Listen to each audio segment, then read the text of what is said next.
tongue. There's a sarcasm waiting for you.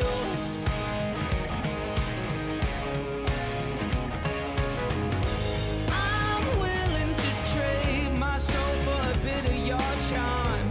There's no way I'll fade into oblivion, 'cause I'll keep shining over you all. And if your wings entwining, you better face the fall, keep trying again. Oh yeah, keep trying again.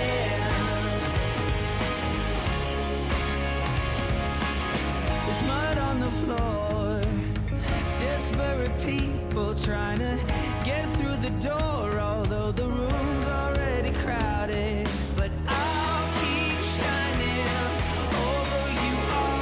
And if your wings entwining, you better face the fall, keep trying again. Oh yeah, keep trying again.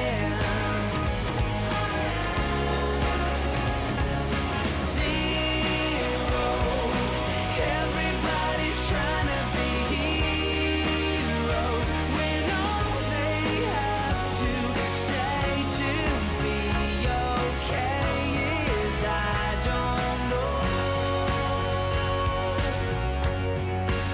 And keep trying again.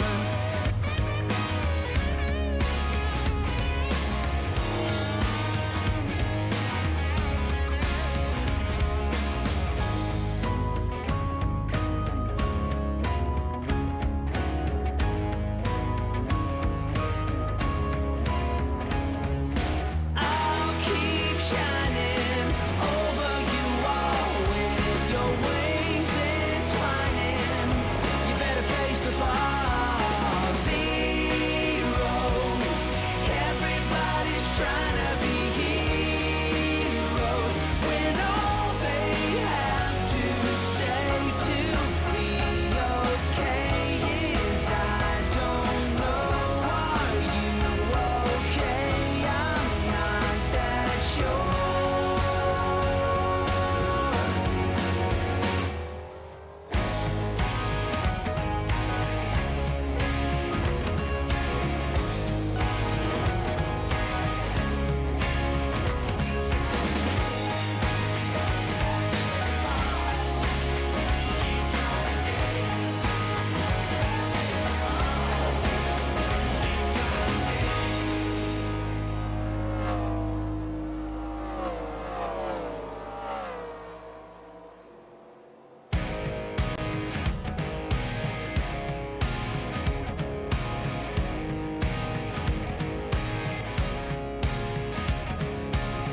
Forever young, or am I faking? On the tip of my tongue, there's a sarcasm waiting for you.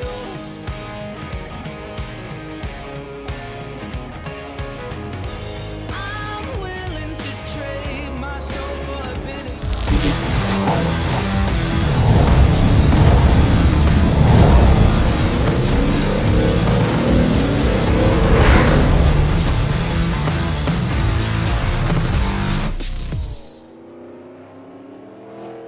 Good evening, ladies and gentlemen. We welcome you here to race number 9 of season 52 of the RTG Talladega Challenge. Tonight, we will determine the drivers that will be battling for the championship in the 5-race playoff system. Looks like we could have as many as 13 drivers that could lock themselves in depending on what happens in tonight's 66 lapper. I'm Seth Cole alongside Zach Freeman. And Zach, all the preparation for these drivers, it comes to a head here tonight. For some drivers, it's positioning themselves for the postseason. For others, it's their last chance to battle for a championship. Thank you, Seth. Appreciate it very much. As you mentioned, final race in the regular season before we set the playoff grid next week. So as you mentioned, Seth, 13 drivers could potentially race their way into the playoff last week. But one thing that we know for sure, the top 10 are locked in. As long as you're in the top 10 in points, even if you don't have a win, you're in. So what this creates is a very interesting scenario tonight where we have 9th in points, separated by only about 36 points from 16th in points. So Seth, the last few weeks, we've talked about it a lot. We've seen these point swings happen. Again tonight, 39 cars will start the field, which means the potential for one of those large swings as we've seen the last few weeks, and that puts quite a few drivers back in play again, so nobody's out of it, but one thing we know for sure, wins cure all.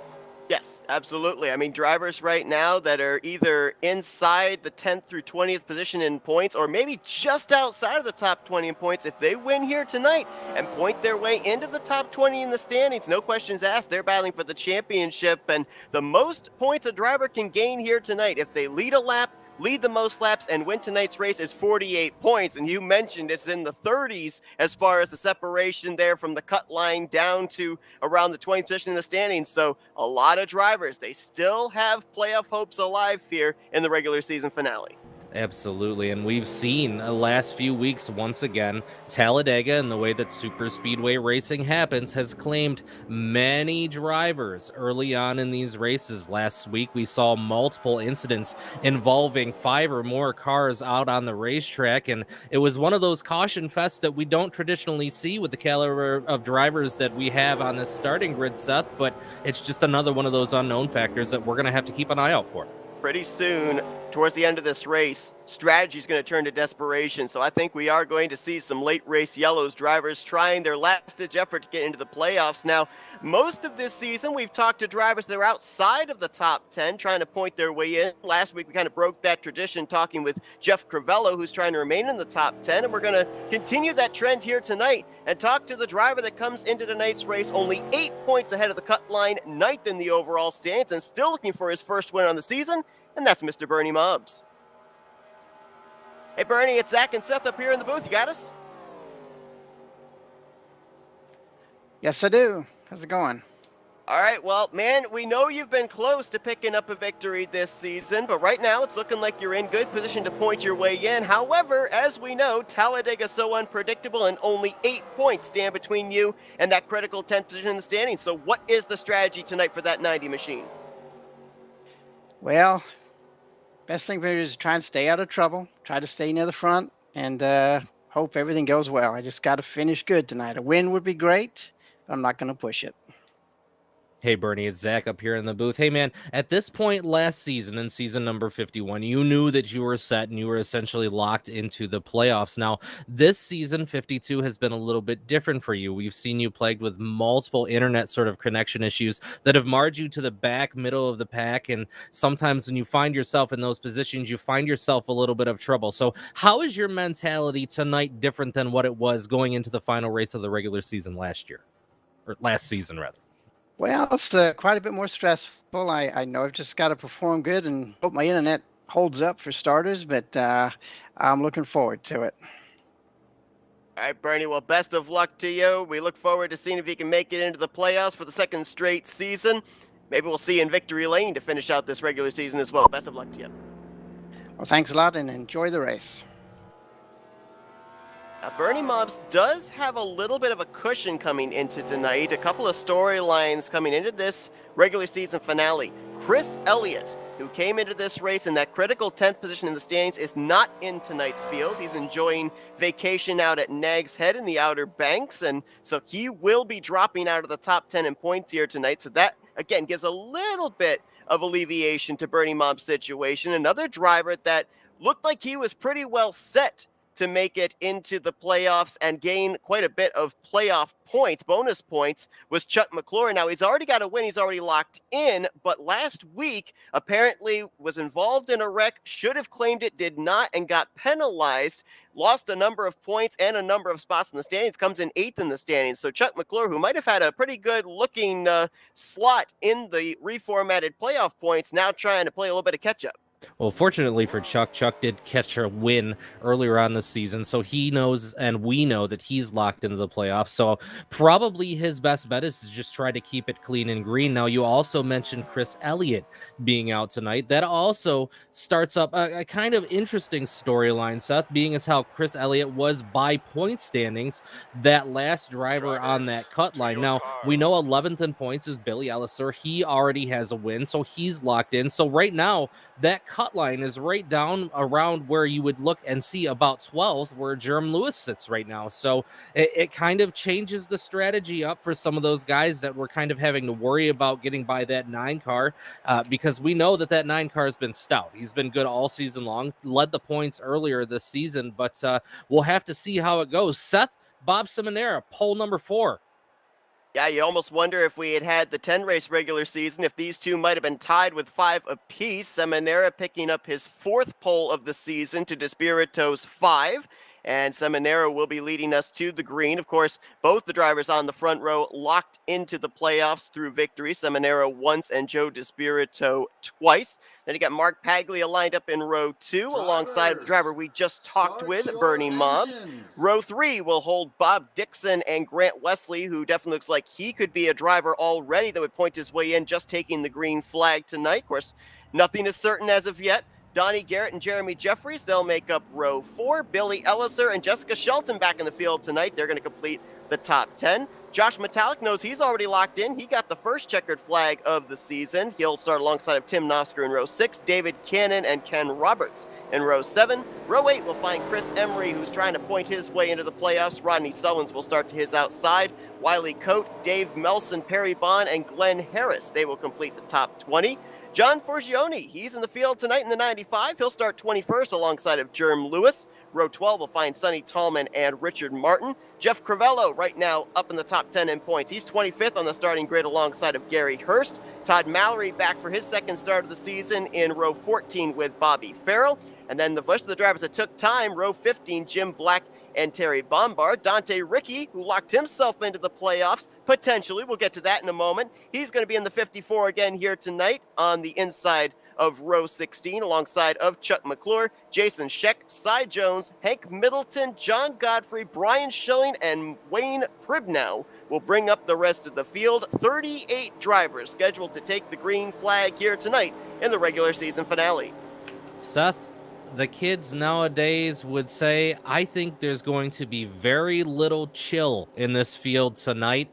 As we've documented well from the start of the broadcast, the final regular season race of the season before we head into the playoffs next week for season number 52. So, Seth, I don't know about you, but I just have a feeling of all the action that we've seen all season long, I have a feeling it's going to culminate here with race number 9, because there's a lot of different agendas and a lot of guys trying to make moves toward the front here.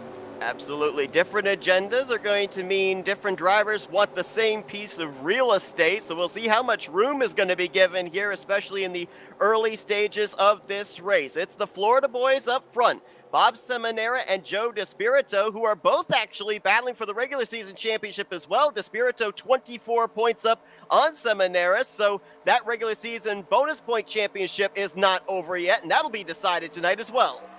Green flag, Seminara will lead them across the line.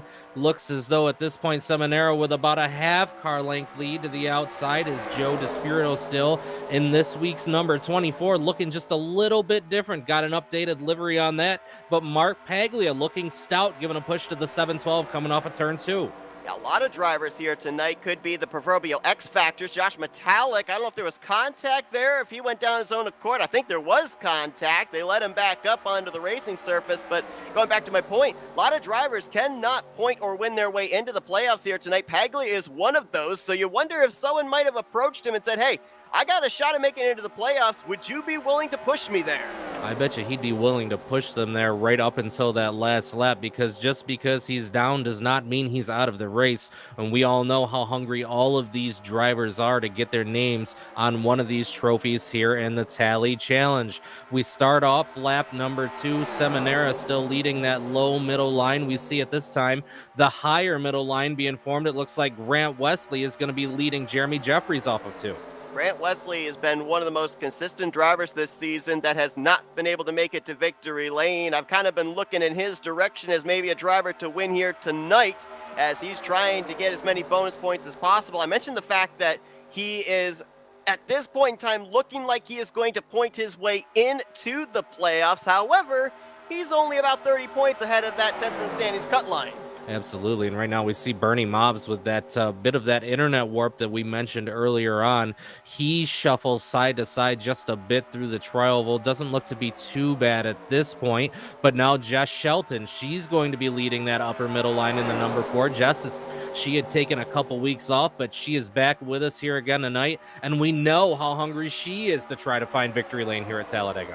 And you know what? I talked with Jess pre-race, and she said just the fact knowing that she's not actually going to be making it into the playoffs and have that pressure is actually going to help her to maybe be a little bit more aggressive to try and find victory lane here tonight. Takes that pressure off, and I think other drivers fall into that category like a Mark Paglia because, you know, there's really no regrets if you wreck trying to win this race because there's no playoff position on the line. Absolutely, and if anybody can do it, we know it is Paglia. We've seen him race with much success here at this RTG Tally Challenge, but right now that middle line, they're strung out about 10 cars long before you get back to our first 3 wide between Elliser, Bob Dixon, and Rodney Sullins in the turn 1. Got a couple of former winners on that inside line in Elliser and Metallic. They won the first 2 races, I believe it was, of the season. Behind them, though, you've got the 616 of Jerm Lewis. Now, you talked about how that cut line kind of moves down, what with Chris Elliott not in the field here tonight. So Jerm Lewis could be that cut line driver. I got to wonder, you know, we talked with Donnie Garrett a few weeks ago, and he said that even though you're out there double and 3 wide at over 190 miles per hour, you're still doing calculations in your head. But how difficult is it for a driver here tonight that's down around that cut line to be able to figure out where their competition is and how many spots they are either ahead or behind? Well, I think if you're a driver on that cut line, your only focus can be having as solid a finish as you can, because you know if you have a good, strong finish and you can finish ahead of those guys, that's not so much a concern. And we know only 5 laps into this event here tonight, maybe kind of trying to take a look around you and see where guys are, but still a lot of time to make your way toward the front. Now, the 616 of Jerm Lewis, as you mentioned, is trying to point his way in, and then we've got his teammate, the 222 of Chris Emery. And we know these two work exceptionally well out on the racetrack together. So wouldn't be surprised to see if by the end of this race for those 2 guys to eventually hook up as well. Right now, if I am correct in what I'm seeing, it looks like 4 drivers that did not make the playoffs last season are in the running to make the playoffs this year. The 2 drivers you just mentioned, Chris Emery and Jerm Lewis, also Jeff Crivello and Donnie Garrett, look like they could be making it into the playoffs, and they were not able to partake last season. And almost some contact there between yeah, spin. Is that that's Hank Middleton? I couldn't tell who the other car was. I see Bobby Farrell in the 92 back there as well.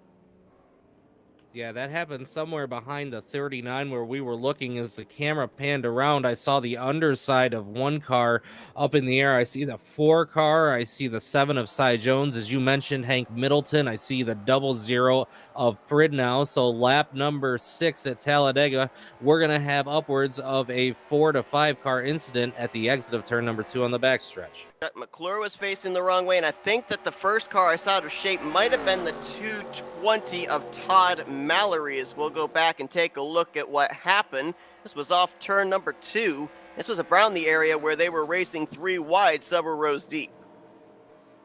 Yeah, it doesn't look like anything too out of the... it looks like maybe we might have had a car come down into the middle lane. I believe that may be the 08 of Glenn Harris coming off the corner. Maybe just not quite enough real estate, or as much as he thought may have been there. Yeah, there was a lot of checkup ahead of him there with Dave Melson, Dave Cannon, and Richard Martin. I think that's what led to the 92 closing up as quickly as he did to the back bumper of the 08. Also adding Gary Hurst to drivers that were involved in this. You already mentioned Brian Schilling in the 4. There's Middleton back there in the 2. Jim Black might have gotten a piece, and I think also the 10 of Terry Bombard. But aside from that 08 catching some air, it didn't really look like anyone took any significant hits that would take them out of this race. Yeah, I don't think anybody's got too major damage. There were a couple hard hits that Bobby Farrell took coming off the corner going into this wreck. I think he was trying to avoid it, but with everything going on around him, it was just kind of hard to get clear through there. There was also a couple cars that slid down and made pretty significant contact with that inside wall coming off of 2. So it looks like the 86 car's rear end maybe a little bit torn up, the 92's rear end maybe a little bit, but just about everybody, it looks like, except for 4 cars, are going to come down and seek out service from their pit crews here on lap number 6. To make things a little bit interesting, surprised that we had that many drivers decide to come down pit road, but we did end up going those first 5.5, 6 laps under green flag conditions. So maybe because of the racing we had early on, some of these drivers thinking, let's go into long green flag run strategy, top off the fuel tank, and try and stretch it a little bit further. Yeah, if the field strings out like it did on that first run, the top 10, 15 cars were running pretty much single file around the middle groove of the racetrack. And if that happens again, yeah, I think it's pretty safe bet that we can look at another green flag run. So the leaders team's thinking the same thing. Everybody's topped off. Didn't see any tire changes there, but also seeing the cars involved in the last wreck come off a pit road set. That doesn't look anybody had to cut apart their cars too terribly much. No, indeed. So I think everybody, is going to be able to stay up in the draft. Of course, we won't know until we go back green flag racing. Let's try and see if we can get everybody apprised of those drivers that are trying to either keep themselves in the top 10 in points or race their way into the top 10 in points. Because as you mentioned, the field is rather wide open for drivers to be able to do one or the other. And we're looking mostly at the drivers that have not won yet this season, obviously. Donnie Garrett is the highest in the points without a victory. He currently sits a total of 27 points ahead of the cut line. Grant Wesley currently is 31 points ahead of the cut line, 5th in the overall standings. Jeff Crivello, he is 20 points ahead of the cut line in 6th. Chris Emery currently is 15 points in 7th. And Bernie Mobbs, who we talked to pre-race, he is 8 points ahead of the cut line. That, of course, is with the cut line being with Chris Elliott, who is not in the field here tonight. Jerm Lewis is trying to point his way in. He is 7 points back behind 10th. Hank Middleton right there, he is 8 points back. Then you got to go down to Tim Nofsker. He is currently 23 points back. Richard Martin is currently 28 points back. And then other drivers that right now are within the points system of being able to point their way in if they can get the max points of 48 here tonight. Wayne Pribnow, he is currently 33 points behind the cut line. 35 points back is Dave Melson. And Rodney Sullins might be the last driver to be able to pull off a bit of a point miracle. He currently is 20th in the overall standings, a total of 36 points behind that cut line. Not impossible. Maybe some tall odds. Might have to put a little work in. But it is achievable. So we did see the cars that stayed out prior to that last yellow flag lap did duck down. Jason Scheck led that pack down, and that cool looking Neil Bonnet number 5 throwback that he's running. So we're going to rack the field back up here, Seth. I think we're going to have another lap under green here yet, but as everything cycles back out, it looks like up front, we are going to have the 220 of Todd Mallory leading the field at the moment. Yeah, Todd Mallory here tonight leading his first lap of the season. See if he's actually going to lead them back to the green flag. If he does, he'll have Bob Seminara alongside of him with Joe DeSpirito, Mark Paglia, and Bernie Mobbs there in the completion of the top 5. Grant Wesley, Jeremy Jeffries, Tim Nofsker, Jessica Shelton, and Bob Dixon right now in line to be your top 10. Green flag will more than likely come out on lap 11. I think we should get the 1 to green this next time by. Absolutely. So these guys, they're going to get themselves situated right in. What that essentially did now, Seth, is it gave those guys a 5 to 6 lap preview of exactly what the racing was going to look like tonight, because once you start, that's typically the way it goes until toward the end of the race when all mayhem tends to break loose. Glenn Harris looks like his evening will come to an early end. He has taken his car back behind the wall. He was a driver that could not make his way into the playoffs tonight, even with a victory. He was a total of 62 points behind the 20th position in the standings. So even if he won, he would not have been able to be up inside the top 20 for a playoff spot to be counted for that Krispy Kreme Chevrolet. So not the way he wanted to end out the regular season for sure. And now that leaves us with 37 drivers who are all still on the lead lap to settle this thing out. Todd Mallory did stay out this last time by, so he will lead the field back to green as the caution lights are out above that Dodge Challenger pace car. Seth, as they head off down into turn number 1, we're going to have to see how Mallory fares here. Now, we saw him do pretty respectably last week, but it's the first time we get a preview to see what he's going to be able to do out front there, leading the field back to green.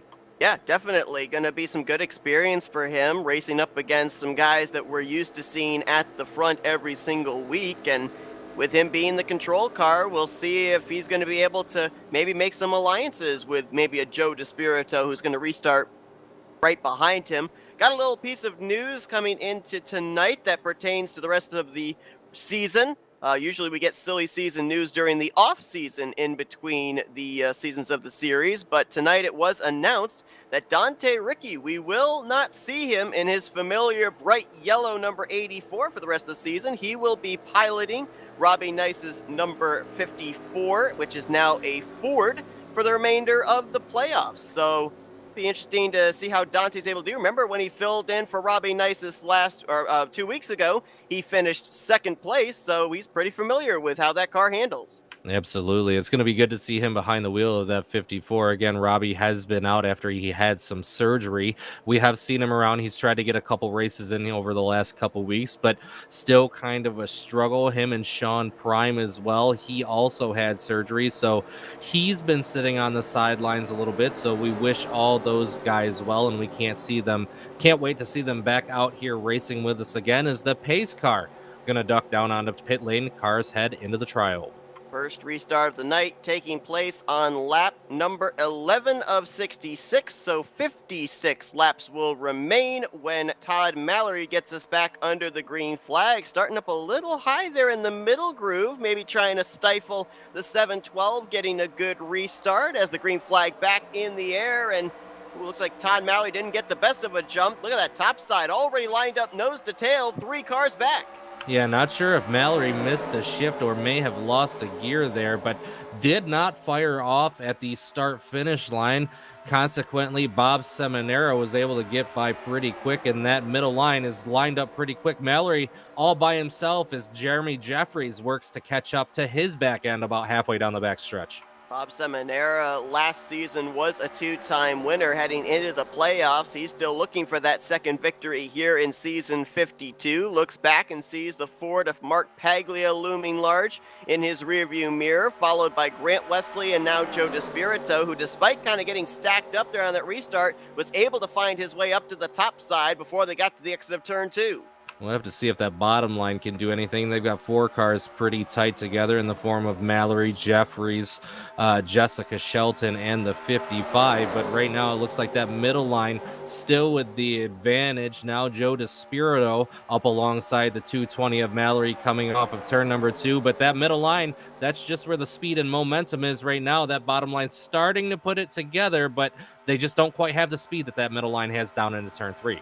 Jeremy Jeffries trying to do all he can to line up the bumper and push Todd Mallory on that inside line to make forward progress. They really haven't lost anything, but they haven't gained anything. And this goes back to a couple of weeks ago where drivers figured out they could get the inside line going, but they really had to shove the car in front of them, which led to a lot of chain reaction wrecks and bumper grabs. So I don't know if we'll necessarily see something like that in the early stages of this race, but you know they've got it in the back of their mind with a playoff spot on the line. I think we're going to see a lot of it in the closing stages of this race. Yeah, I think you're right. I think you're 100% right, to be honest with you. Towards the closing stages of this race, I think we're going to see some drivers that we don't typically see be as aggressive, be a little bit more aggressive as usual. There's a lot on the line, there's a lot at stakes, and there's a lot of points to be gained and lost. Right now, Tim Nofsker, he's going to dive to that inside in front of the 220 of Mallory, but I think he might have done it just a little too quick, Seth. He's got a pretty good distance between himself and the 220. They're going to catch up to him real quick. If Nofsker is one of those drivers that can point his way into the top 10 tonight with a decent enough finish and having some drivers in front of him in points struggle here tonight. Nofsker was a winner last season, but wasn't high enough in the points for that win to count towards a playoff position. He's run full time here in season 52, and just going to add a little bit more fuel to the fire. There are a couple of other drivers that could win their way into the playoffs here tonight. A victory could move them into the top 20 in the points. Not many of them, though. I believe there's a total of 6 drivers. Now make that 5 drivers that would fit that category. Bobby Farrell, Sonny Tallman, John Godfrey, Wiley Coe, and Cy Jones. If any of those 5 drivers went to victory lane here tonight, they could gain enough points to get up into the top 20 in the standings and snipe another playoff position. Well, don't count any of those drivers out, as we've seen it before. As long as you can get your car to the end of this race, you have a shot at the victory. Right now, Josh Metallic leading that low line. He is alongside the 77 of Garrett, who has been trying so hard to get that monkey off his back and get into victory lane. Hasn't been able to do it so far, but we've heard him preach consistency, top 5s, top 10s. So far, that's served him pretty well this season, and so we see it once again. He's joined up with that middle line. Right now, they're 3 wide just behind them. Tim Nofsker, following Metallic, was alongside Dave Melson. Richard Martin peaked to the outside, but they're going to settle in off of 4 now, 2 by 2.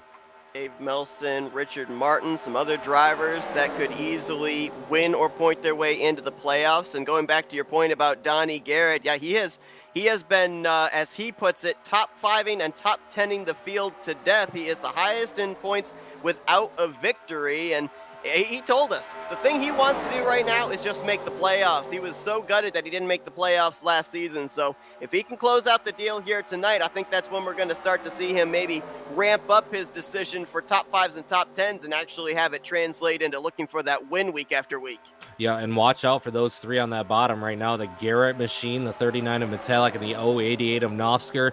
We know that magic number, if you're going to make a slam draft work on that inside line, is 3. If there's 3 guys that can make it work, it is them. But right now, they continue to fall just a little bit farther back. Seth, we keep seeing cars dive down to that low side to try to drag that inside along with them, but nobody making it work to any success whatsoever to this point.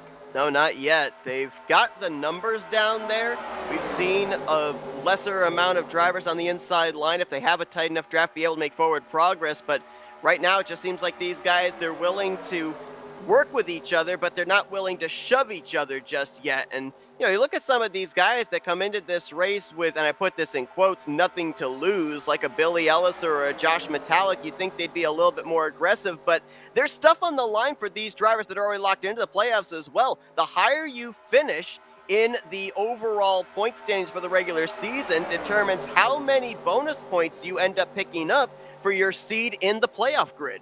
Absolutely, and we know Joe DeSpirito has 2 wins on the season, our only repeat winner thus far in season number 52, a season where we've seen 7 different winners this far. And Seth, I think that plays a large factor in, and when you look at the playoff, the potential playoff grid right now with the points the way that they stand at the moment, I think this is why we have so many guys in contention, because we know we have those 7 that are locked in via wins. That leaves a minimum of 3 other positions open to point your way in. And remember, if you're outside of the top 10, as long as you're within the top 20, you're also eligible. So a lot of guys with a lot to gain or lose. Yeah, right now, 6 spots would be open for drivers to point their way in, with the fact that Josh Metallic, Billy Elliser, and Dante Ricky are all outside of the top 10 in points. They would make it into the playoffs, but they're not really taking a position in the top 10 in the standings away from another driver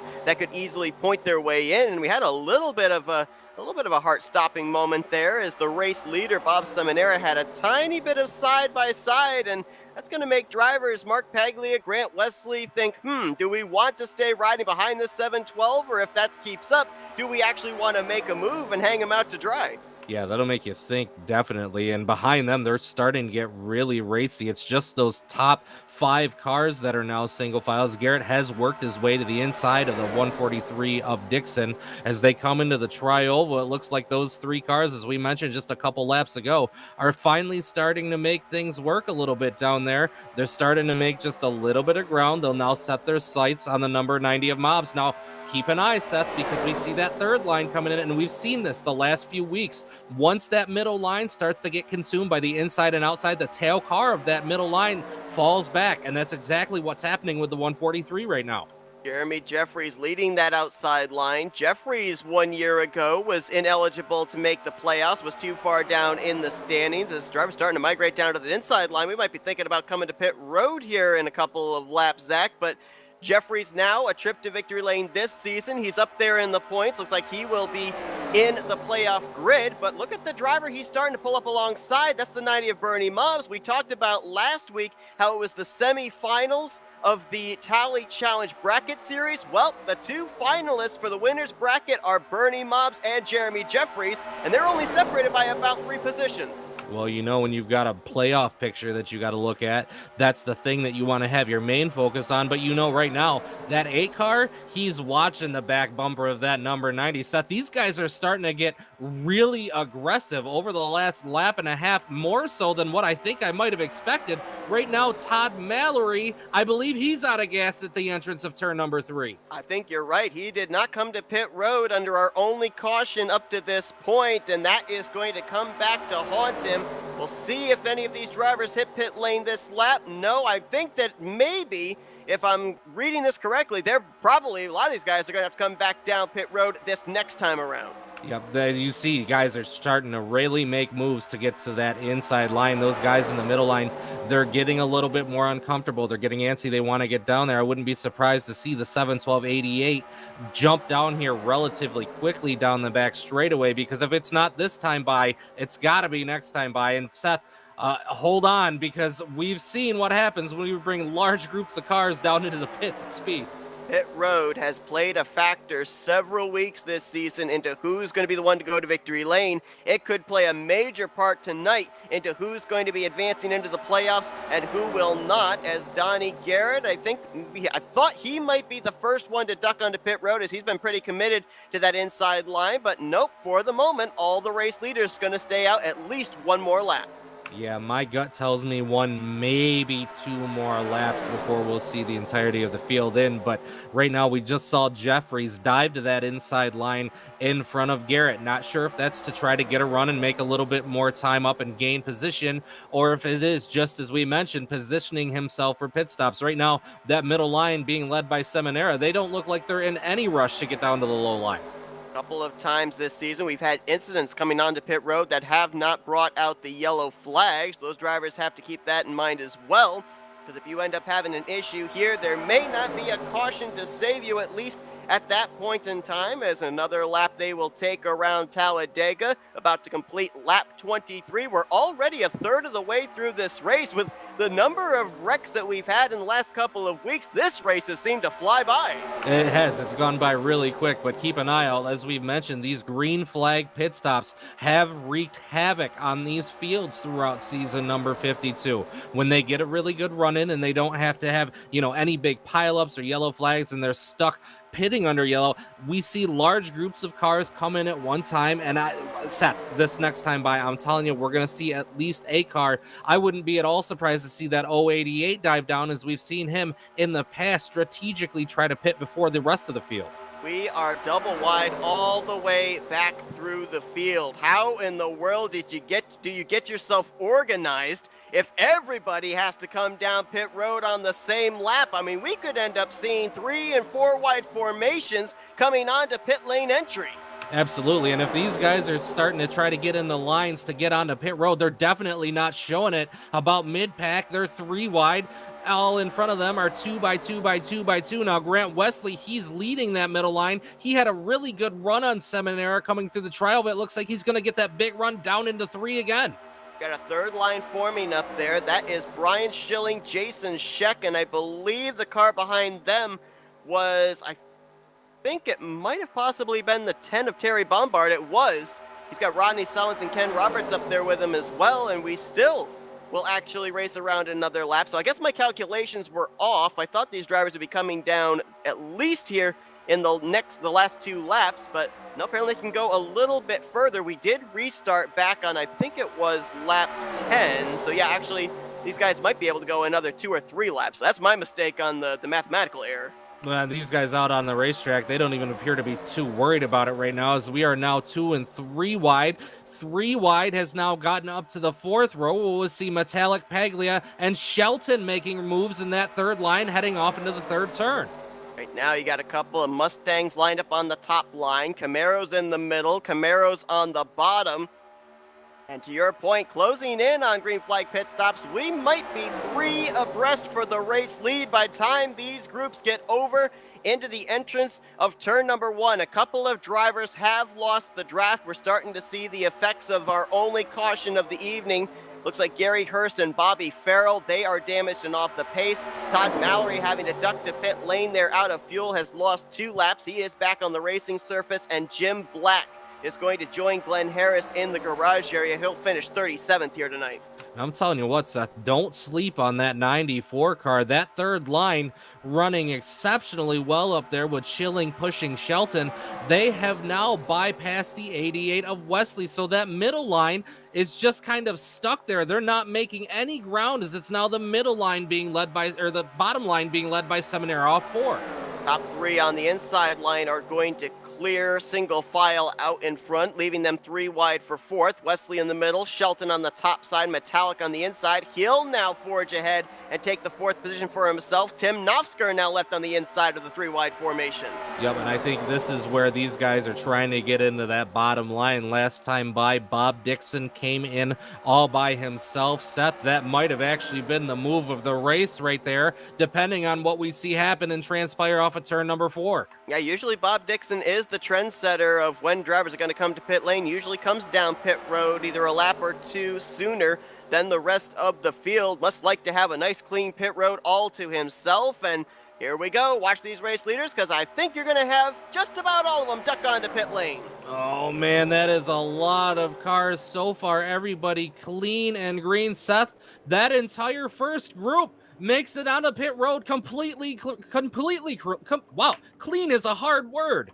It's a very hard word, but I'll tell you what, you couldn't have orchestrated that any better for that lead group. We'll have to see if the second group is going to do any better. And I mean, I think that those pit stops really hurt or not the pit stops, but the drivers coming to pit road actually hurt the 24 and the 90, because they were actually going to be inheriting the race lead with everybody that came to pit road. Ryan Schilling and Jason Scheck, they powered around the outside to move to the top 2 spots. Yep, and I'm keeping an eye on them right now. Right now, the 24 and 90, they're still out there on the racetrack, and we'll have to see. These guys not quite. Man, Schilling came down real hot. 3 wide, and Scheck almost loses it and saves it. Everybody's going to give barely enough room. And how about that? 2 beautifully executed green flag pit stop groups. Now the question is, what has occurred between the commitment line at the start of pit road and the commitment line exiting pit road? We're going to see the fallout of that when these drivers finally complete the pit stops and start getting huddled up into these groups trying to get into one big pack again.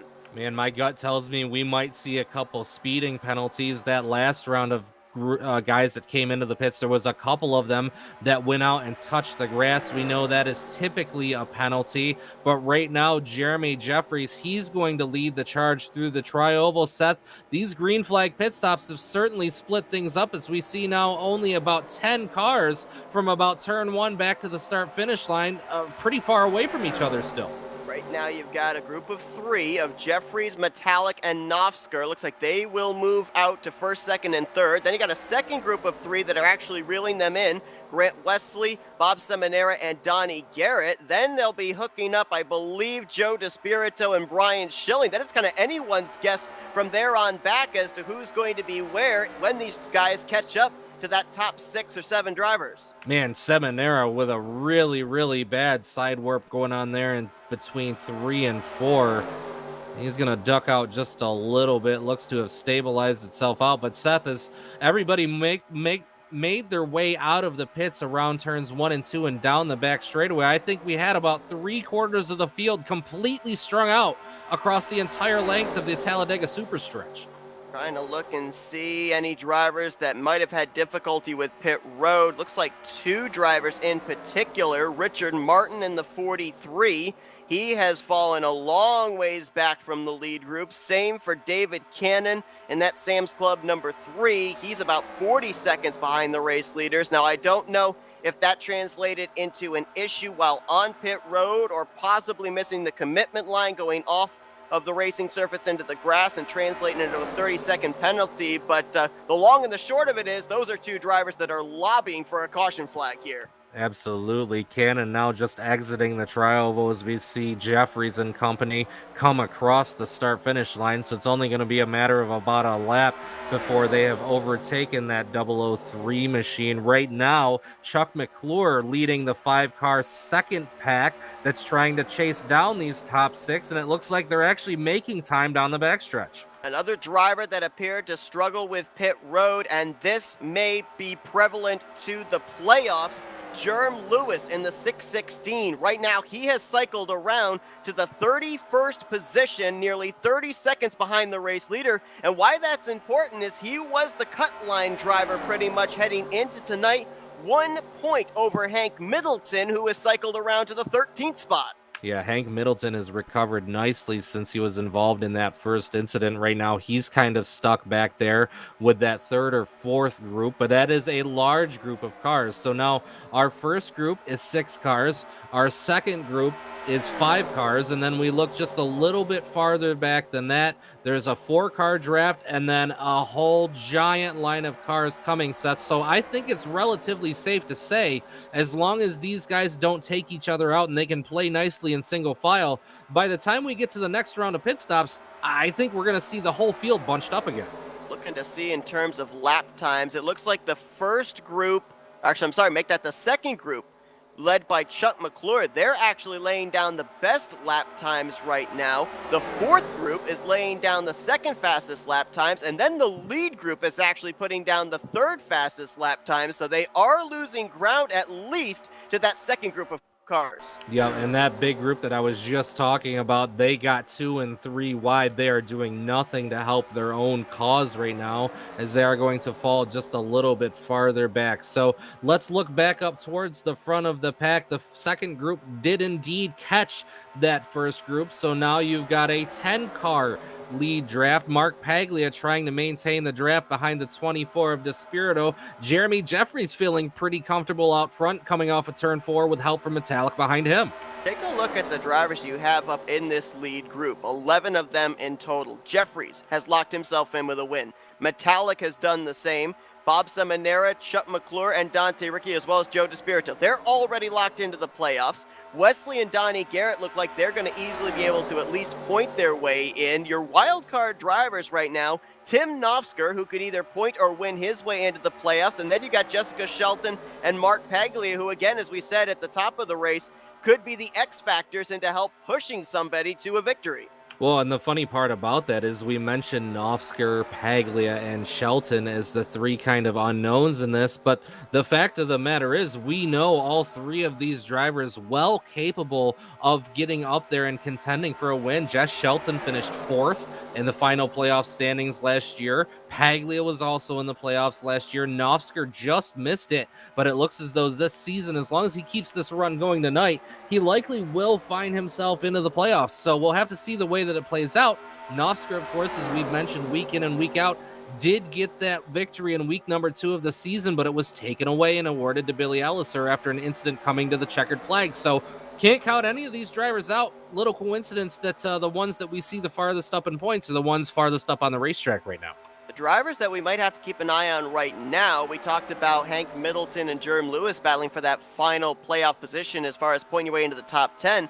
With Jerm Lewis now kind of fading out of the picture, it may come down between the aforementioned Middleton and Tim Nofsker. Those two were separated by 15 points coming into tonight's race, and right now those two sit separated by, I believe, 14 positions on the racetrack. So it's down to 1 or 2 points between these two for that potential final 10th position in the standings. Yeah, and unfortunately for Middleton, every time these guys start to make just a little bit of progress, this pack starts getting racy again, and they can't catch themselves back up to that lead group, which is now twice the size as what it was when they came out of the pits. So we know how much speed that lead group is making. If these guys stand any shot, they're either going to need to be a little bit more patient or hope that they can get a yellow flag, because that's not getting it done right now.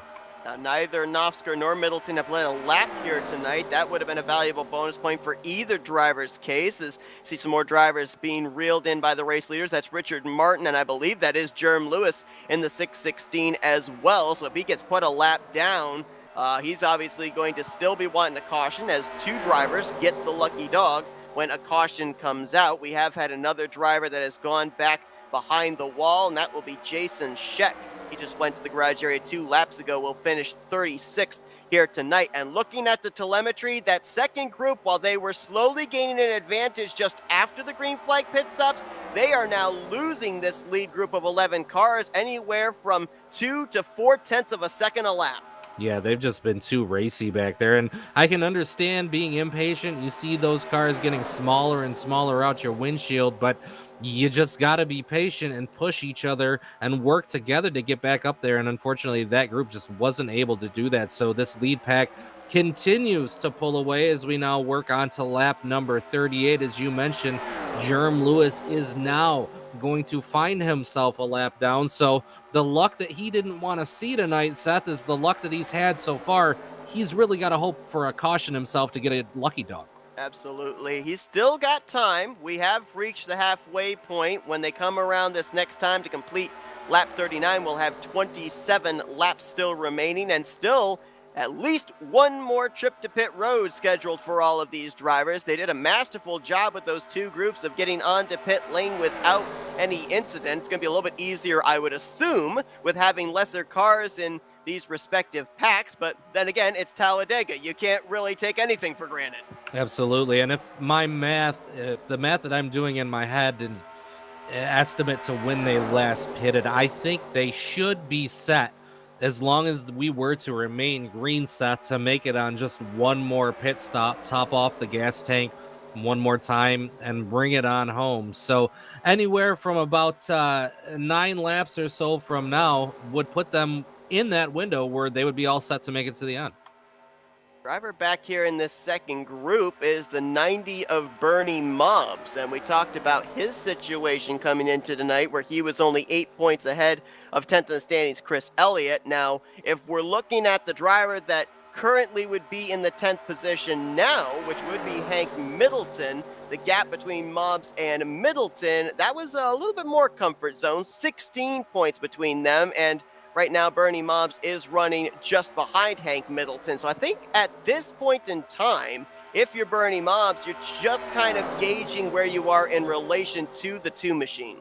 Yeah, I would think if I was Mobbs right now, I think I would be just a little bit concerned. And not because I'm trying to do that math in my head and I'm not sure, but we are past the halfway point of this race. The leaders are nowhere in sight for them anymore. And if something were to happen in this second pack, either under racing conditions or coming in for a green flag, that could certainly put him in a really, really bad spot and set him up to lose even more positions. So I think if you're the 90 car, you might be in a little bit of panic mode right now, Seth. I hate to say it because we know how talented that 90 is, but the clock's ticking.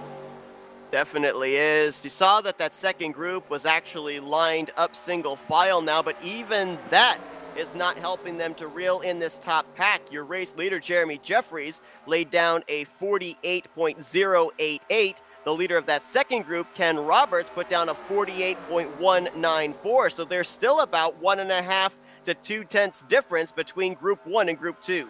Yeah, and those front three of that second pack, they're bumping each other real hard.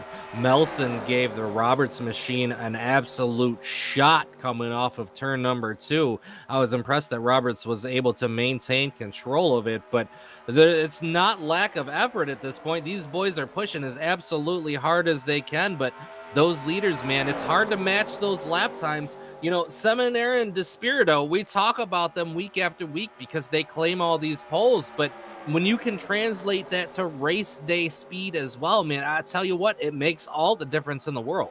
A lot of these drivers had good starting track position here tonight, but give a shout out to a couple of drivers that started at the rear of the field. Did not even put down a lap time. Dante Ricky and Chuck Mcclure started all the way back in row 16 in the 31st and 32nd position, and right now they're just in the second half of this lead group. Mcclure currently in 7th, Dante Ricky right now in the 9th spot.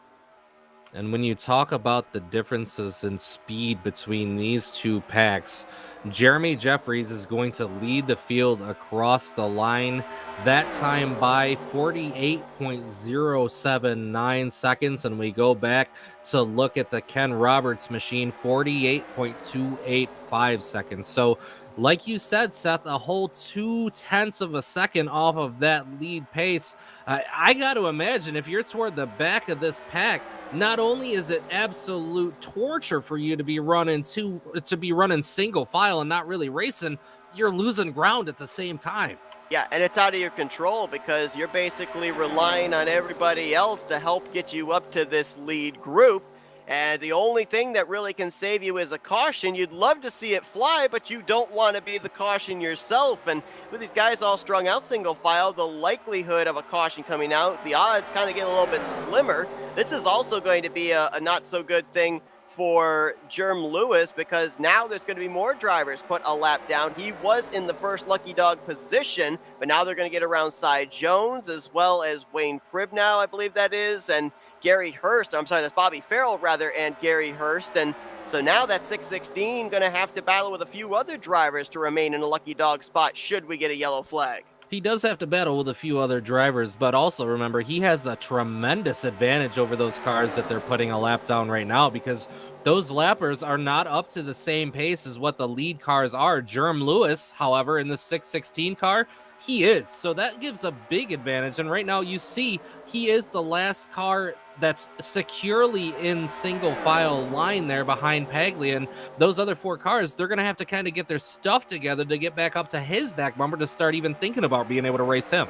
Going to be 20 laps to go when they hit the stripe this next time by. We saw that Todd Mallory was on pit road a couple of laps ago, so we're within the window of maybe about 7-8 laps, I think, before we're going to see these drivers duck onto pit road for potentially the final time, and maybe a little sooner than that. We're starting to see some of these guys migrate down to that inside line. The fuel window, I think, is open to make it the rest of the way from this point on, so we'll see if we have any early takers. But Jeremy Jeffries there in that 8 machine. We talked about how last season he found victory lane but wasn't high enough in the point standings for that win to count towards the playoffs. We know that with his victory earlier on this year, he is going to be in the playoffs. But more importantly, if he picks up this victory here tonight, it doesn't look like he's going to be able to take the regular season championship from Joe DeSpirito, who right now still is in the top 10 in that 10th position. But if he can be the only other multi-time winner this season, along with the 24, he would actually leapfrog Bob Seminara for the number 2 seed in the playoff grid.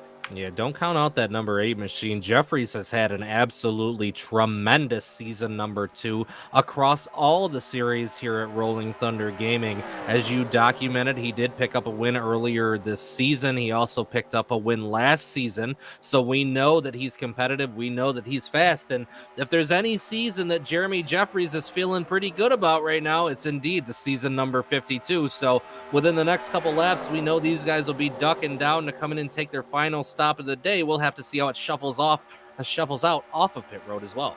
Now, as we said, Talladega's unpredictable, but I could certainly see it playing a factor into lightning striking twice in the last 2 seasons. Last year, Dante Ricky won the season opener. He followed it up, winning the last race of the regular season. Josh Metallic was the season opening winner this season. Look where he's running, right there towards the front in second place. Absolutely, and he's pretty comfortable right now. As we see the 088 and Oscar, he's going to dive off down low, as will the leader Jeffries, the 39 of Metallic. These guys, once again, made it down pit road clean and green. So I think the second pack is probably going to pit right behind them. Oh, but they big trouble for the second pack.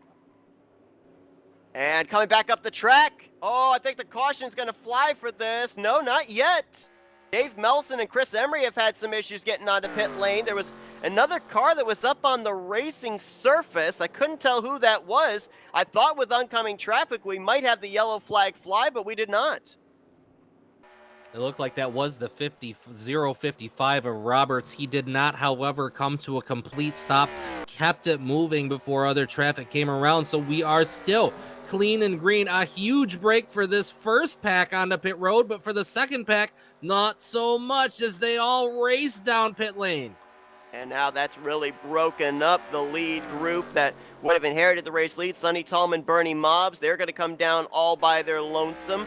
Here comes Jeff Crivello in the 56, who looks like right now, barring any circumstances, will be pointing his way into the playoffs. And there's the 55 of Ken Roberts, who was not able to pit last time by after that spin. He'll come to pit lane this time around. Absolutely. So miraculously, we keep it green. Seth, I'm looking toward the tail end of this lead draft right now. I'm a little worried for that 712 of Bob Seminara. Yeah, we'll see if he's going to be able to latch on to this group. Oh, Chuck Mcclure looks like he may have been a driver hit with a penalty. He's already locked into the playoffs, but was running up in that late lead group, and a late race penalty draws him back down pit lane. Tim Nofsker, he had a heck of a run on Jeremy Jeffries, made a move, and then everybody ducked out on him. He just went from battling for the lead, now dropping outside the top 5, back to 7th. Absolutely zero love for that 088 machine. Josh Metalik going to give him a big shove as he works up on his rear end. Those guys, they're going to catch back up to that 94 machine of Shelton. But Jeremy Jeffries, he was feeling really good in that lead spot, and he said, hey, man, I want to get back out to the lead and get win number 2 this season. Right now, you've got Grant Wesley in that 88, Donnie Garrett in the 77. They're sandwiched in there between first and fourth. They're both looking for their first win of the season. Both of them right now going to point their way into the playoffs, but they want those bonus points as well for winning a race. Absolutely. Everybody wants to get that win, but those bonus points, they'll play huge dividends later on for you come playoff time. So right now, Nofsker, he looks a little bit high on Shelton. Shelton not taking the bait. Maybe Nofsker thinking maybe he could trick her into getting, just a little bit out of the groove and push her up there. But right now, that 88 now well alongside Shelton going into turn number 3. Another driver that had an issue on pit lane. Looks like it was the 00 of Wayne Pribnow, and also another future playoff contender in Chris Emery. Now, Emery came into this race 15 points ahead of the cut line, so we'll have to see how this translates mathematically into whether he'll stay up there inside the top 10 or not. And Tim Nosker trying very hard on the high side of the 94 machine. Meanwhile, you look just coming into turn 1 behind them, and we've got Bobby Farrell. He's going to be leading Paglia, Seminara, the 616 of Lewis, and the 43 of Martin. The question now being, will they be able to catch that lead draft? Tim Nosker, he's not helping them any. However, at the same time, I think they've got enough cars ahead of him that they can maintain that speed and keep gapping the second pack right now. Second pack right now being led by the lap car of Bobby Farrell. Mark Paglia is the highest lead lap car, currently in the 9th position. Other lead lap cars in this group, actually there's only 2 of them, the 712 of Bob Seminara being the other. And then you got a dogfight back here with drivers trying to get those 2 lucky dog spots. The 92 of Farrell, the 616 of Jerm Lewis, and the 43 of Richard Martin, just in case we have ourselves a late race yellow as we close in on 10 laps to go. Yeah, I'm looking at the 222 of Chris Emery right now. However, it doesn't look as though his car is quite as up to speed as what he might like it. The draft now helping him out just a little bit down the back straightaway, but those cars caught and got by him pretty quick, and it really took him about a lap to really get up to speed with what those guys ahead of him were doing. Yeah, I don't know how much damage he sustained, but he was the one that got into it with Dave Melson at pit road entry, both of them in the infield grass, so might have been a little bit of damage sustained that hurt him with getting at least back up to speed in the draft. That other car, Dave Melson, now finds himself a lap down back in the 33rd position. It's very much looking like the 038 will not be able to point or win his way into the playoffs. He was eligible for that heading into tonight's regular season finale. Yeah, and that's a tough break for the 038 of Dave Melson. We've seen him run really, really strong and competitively all season long, but luck has not been on his side the way that one would hope it would be. So right now, back out front, it's still Jeremy Jeffries leading the pack off of turn number 4 over Grant Wesley, Donnie Garrett, Joe DeSpirito, the 54 of Dante Ricky, Jess Shelton, Tim Nosker still trying to get that run on that 94 car with the help of Josh Metalik, but still nothing going on up there as these top 8 or 9 cars are just kind of gapping the second group as we continue to see that group making up 0 time right now. Jeremy Jeffries, if he can complete this next lap around, he will be the driver to have led the most laps here tonight. Bob Seminara led 24. Caution! Caution is out, late race yellow with about 11 laps to go. And this changes everything. It looked like it was the 28 of Mark Paglia. Not quite sure what it was that happened, but I did see his machine parked down on the inside of turn number 2, down on the apron. It looks like he's got his car back out onto the racing surface again, back up to speed or about as well as it could be. Seth, you said it changes everything. I think it, the magnitude of what this changes now, I think it's more than everything. It's definitely more than everything. I mean, we talked about the possibility where strategy turns into desperation in the closing stages of the race, could lead to some late race yellows. Everybody's going to be bunched back up. This breathes new life to drivers that were running 9th back to 24th, and also puts Bobby Farrell and I believe Jerm Lewis back on the lead lap. That is huge for the 616. Absolutely, and we know how quick that 616 car is, so assuming he is one of those drivers that can get the lucky dog, look for him to be in contention when the checkered flag flies. He will work his way back up to the front. Unfortunately, luck not looking so great for the 222 of Chris Emery, who came into tonight's race 7th in points. So I think Emery in the 222 might be sweating a little bit right now, Seth. I think there's a couple of drivers that are sweating because I would say at this point in time, a lot of those drivers that we talked about that could point their way in, with this few laps left remaining, I think now the situation has shifted for them into must win. Yeah, I think you're right. I think there's going to be a lot of drivers out here that are going to be super aggressive trying to get up toward the front, knowing that that is the only shot that they have to get into the playoffs right now. So we're going to have to keep an eye out. It got kind of strung out there throughout the better part of the middle portion of this race, but man, I'll tell you what, I hope you guys are ready for the end of this thing because it's going to be less than 10 laps to go when we go back to green flag racing again. Saw the onboard there with Bob Seminara. Looked like just some checkup, maybe some bumper grab in the center of turn 2, leading to the fact that the 28 of Paglia had to lift, and Bob Seminara was right into his left rear quarter panel, not able to check up in time. Looks like Seminara might have gotten away unscathed. Paglia might have a little bit of rear end damage, but certainly not a high voltage situation in terms of impact for either driver. They should be able to continue. The tough break there for Paglia is, though, he was a driver that was up in the top 10 most of this race, and right now looks like he is scheduled to be restarting back around the 24th position. Absolutely. Well, something else that's kind of interesting when you look at this, depending on how that incident is called, this could potentially send the 712 toward the back of the pack as well. And we know there's only a 7 or 12-point difference between him and the leader of the race, Jeremy Jeffries, coming into tonight's event. Definitely. And also we got to also document, I already was talking earlier on tonight about the battle between Jeremy Jeffries and Bernie Mobbs for the winner's bracket in the Tally Challenge bracket series. Well, it was looking like it was going to easily be Jeremy Jeffries. Bernie Mobbs managed to stay on the lead lap, right now scheduled to restart in the 13th position, so that battle is back on. We've also got some battles that are going on in the losers bracket as well with Tim Nofsker, Rodney Sullins. They're both on the lead lap. Dave Melson and Chris Emery are both a couple of laps down, so they may still have their battle going on. Grant Wesley, Joe DeSpirito, they're up there nose to tail in 2nd and 3rd, and so we're definitely still going to be having some battling going on as far as the bracket series with this late race restart. Absolutely. When they cross the line next time by, we will be working lap number 58, so just 9 laps remaining. I don't think the yellow flag lights are going to be going out this time by. I think that will be going out next time by. So, Seth, if my math is right, that should give us about a 5 or 6 lap race to the shootout. We only saw one major incident so far today, so as far as we know, there's a lot of cars that are still clean to the end here, assuming they don't wad them up coming to the restart.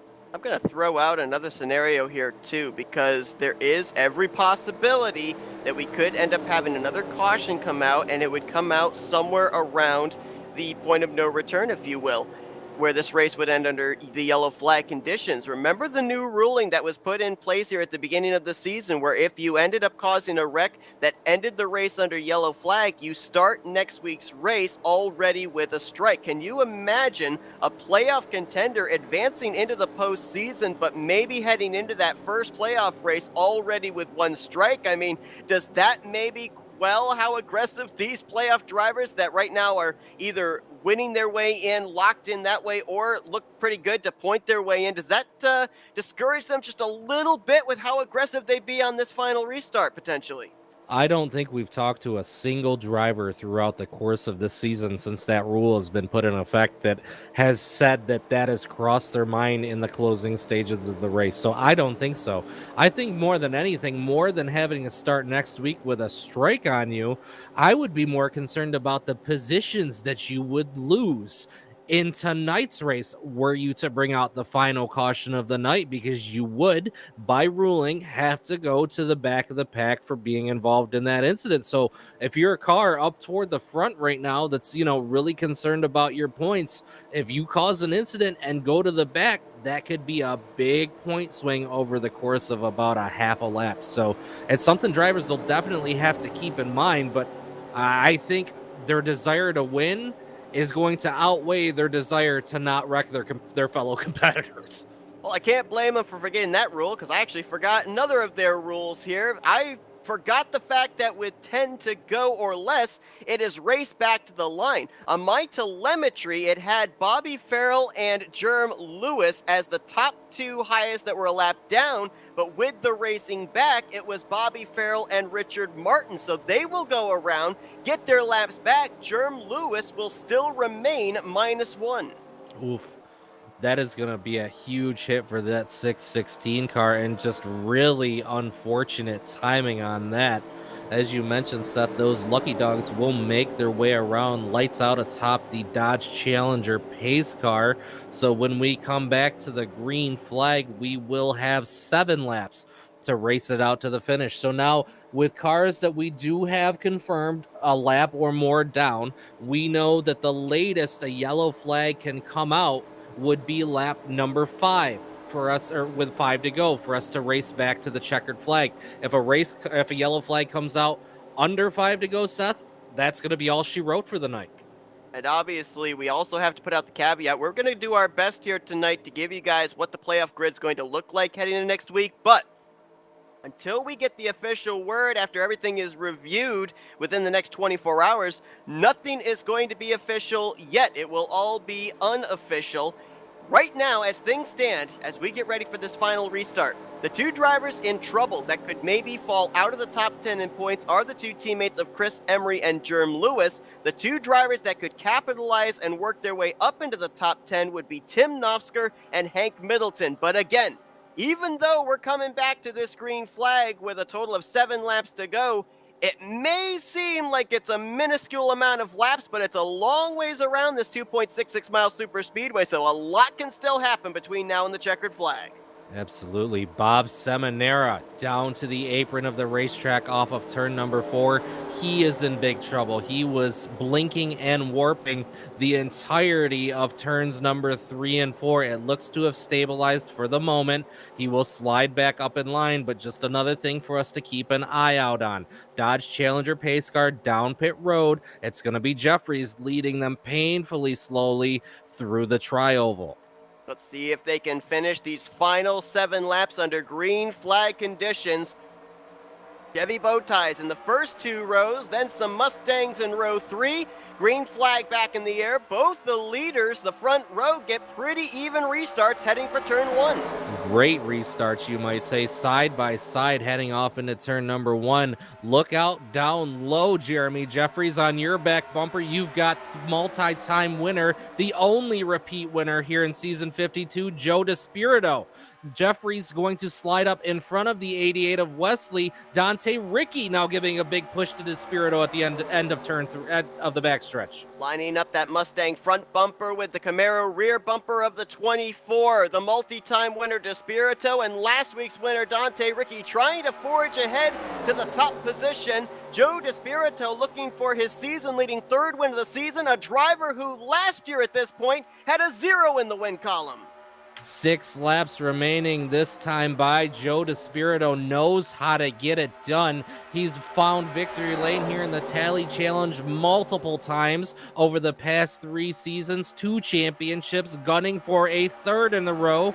But Jeremy Jeffries, he wants to be the only other repeat winner this season. He's going to fight back on the high side with help from Wesley. It was give and take in the early stages. It's all take now. Grant Wesley and Jeremy Jeffries were pinching down that inside line through 1 and 2. Knopfsker pushed up almost into the left rear quarter panel of the 88. Things getting a little testy now, and here comes the third line. Hank Middleton, Wiley Coat and Company making forward progress. Absolutely. Middleton is leading that third line masterfully right now. As they begin to overtake that middle line, they're going to work themselves by the 10 machine. Shelton now jumping to the outside line to give Middleton a little help. Jeremy Jeffries dove across the nose of the 24 into 1. Tim Knopfsker saw that middle line open when Shelton jumped up 3 wide, tried to fill in the area, but Shelton came back down to the middle groove. Now she jumps back to the top. Wesley thought about going up there, as did Donnie Garrett. They remain in the middle, so now Shelton's going to lead the third line. Now top 2, make it 3, will get clear on the inside line. Wesley and Garrett in trouble in that middle line right now. The only help they have behind them is in the form of the 39. The 088 now going to slide up in front of the 88 of Wesley. He's going to try to lead that middle line. He puts a little bit of pressure on Shelton on the high side, but Shelton's still leading the charge on the third line coming across the line. Not sure if Knopfsker is in a position right now where he could point his way in, so we're going to say for the time being he might be in a must-win situation. He now gets to the back bumper of the 24 of Despirito. Jeffries and Dante Ricky continue to hold the bottom. How about Bob Seminara, who looked like he might have to drop to the back on that restart? He's now third on the inside line as they're leaning on each other in the mid-pack area. I'll tell you what, coming off of turn number 2, Sonny Tallman was all over the left door of Donnie Garrett. They were 3 wide. Right now up at the front of the pack, Dante Ricky gonna give a run to the 8 machine of Jeffries. Dante Ricky's got about a nose advantage as they come off of turn number 4.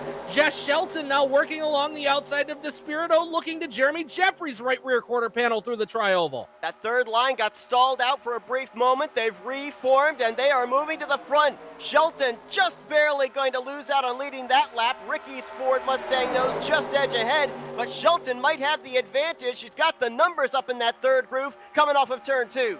Hank Middleton, Wiley Coat, they're going to help that 94 car as much as they can, but right now it is Ricky with about a car length advantage over the middle line and top line. Shelton now made it up to about the halfway point of the door of the 54 car. That third line with a little bit more speed in the turn number 3 right now, but right now the 3-car wakerway on the bottom is going to be between Ricky, the Seminara machine, and the 88 of Grant Wesley into the tri-oval. Despirito, as we mentioned, the only multi-time winner this season, but we've yet to have a driver win back-to-back races. Dante Ricky trying to do that, and in 2 different cars. Last week it was a Toyota. This week he's trying to win in a blue oval. 2 more laps remaining. Ricky with the clear advantage out front. That bottom line now 5 cars separated before you get to the 3 wide. Despirito on the bottom. The 8 of Jeffries in the middle. The 94 of Shelton on the high side. Top 5 cars broken away. Everybody behind them 3 by 3 by 3 the entire length of the back straightaway. Take a look at some of these new entries into the top 5. Sonny Tallman now up to 5th, and you talked about the fact that Joe Despirito is a multi-time champion. Another multi-time champion has moved into the 4th position. That's Brian Schilling. Schilling looking really stout in that number 4. He's going to move up to that middle line in front of the 24 of Despirito. Wesley is going to lead him up in front of that. Across the line, the white flag is out. Wesley now leading that middle line above the 712 of Seminara into turn 1. All bets are off. 2.66 miles will determine who's going to the playoffs and who is not. Ricky gonna have to channel the inner Dale Earnhardt, and Dale Earnhardt Jr. block both lanes. Wesley on the top, Seminara on the bottom, side by side for second behind the McDonald's Ford. That middle line with the momentum down the back straightaway into turn number 3. It looks like Ricky still with the slight advantage. Dante Ricky all over the tail end of the 88. Seminara just giving better love, and there's trouble farther back in the pack, but off of turn number 4, still side by side. Ricky with 1 car length advantage into the tri-oval. Caution out, doesn't matter. We race back to the start-finish line. Wesley trying to get a run. He pinches Ricky down. It's going to be a photo finish between these two, and Dante Ricky, by a splitter, is a back-to-back winner in season 52. He will join Joe DeSpirito as the only multi-time winner heading into the playoffs. Dante Ricky bringing that Robbie Nisus number 54 Ford to victory lane. Last season, he won the first race of the season and the last race of the regular season. This season, he will win races number 8 and 9. Ricky now looking really strong and a really major threat now heading off into the playoffs next week, Seth. I'd love to go back through the RTG statistics. Have we ever had a driver win back-to-back races in the Tally Challenge in different manufacturers? I don't know if it's different manufacturers, different cars. I wouldn't be surprised, but Dante Ricky certainly putting out a showing here. Him and Grant Wesley, man, absolutely slamming doors coming to the start-finish line. Wesley was trying to scrub just a little bit of the momentum from the 54 machine unsuccessfully. But at the line, it looks like we are going to have a finishing differential of 7 1/1000ths of a second between the 54 and the 88 tonight here at Talladega as Dante Ricky donuts at the start-finish line. And I would hazard a guess that that could possibly be our closest photo finish of the season in terms of interval, with that 7 1/1000ths between those two drivers. But Grant Wesley with the second place finish, he now points his way into the playoffs. But that wreck that took place over there on the final lap, that could be the mover and shaker and the deciding factor in some of those other drivers down around 8th, 9th, 10th that point their way in. Absolutely. I'm not exactly sure what happened as we were watching the race for the lead down to the line, but I believe it was the Roberts machine that I saw spin down to the apron and back up across the racetrack.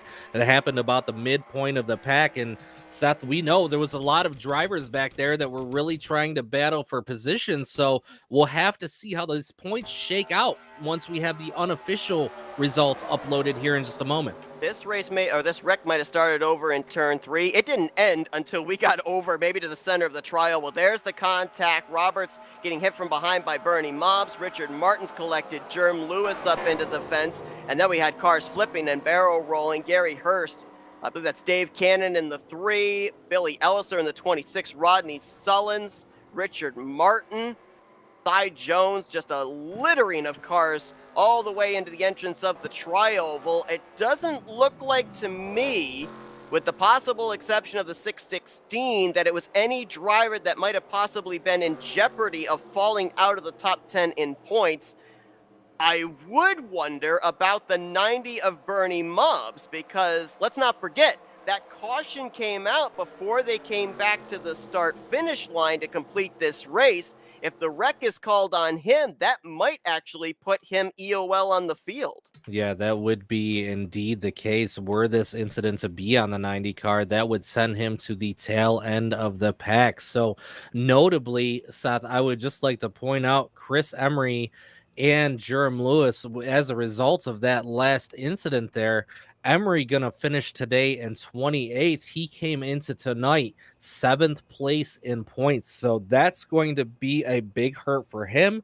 And as we've been documenting all night long, Jerm Lewis, who essentially inherited that cut line with Chris Elliott being out tonight. So big shakeups between positions number 9 and 12 right now. Seth, I knew we were going to see some shakeups at the end of the night, but that's kind of crazy to think that it was those cut positions that were the most affected.